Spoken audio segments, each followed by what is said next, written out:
माझे नाव शांताराम शिवाजी साठे. गेल्या काही वर्षांपूर्वी मी एक प्रेम कविता लिहिलेली आहे. आठवतोय तो क्षण जेव्हा पाहिलं होतं तुला, ती फिलिंग जी होती ती कशी सांगू तुला.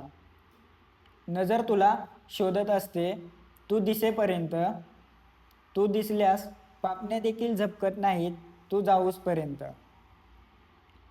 जेव्हा तू दिसत नाहीस रडायला येतं तुझ्यावर मरणारा हा जीव.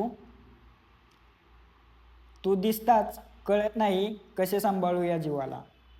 असे वाटते राहावे तुझ्या खुशीत, पण हा क्षण येण्याआधी बोलो आपण एकदा तरी. तू दिसताच तुला बोलण्याची खूप इच्छा होते, पण भीती वाटते, कसली भीती माहीत नाही. हां, पण एक गोष्ट कायम लक्षात ठेव, लिहायचं म्हणून नाही, तर जे लिहितोय ते मनापासून लिहितोय मी खरंच. तुला वाटत असेल मी तुला हरभऱ्याच्या झाडावर चढवण्याचा प्रयत्न करतोय, पण जे काही आहे ते खरं सांगतोय. धन्यवाद.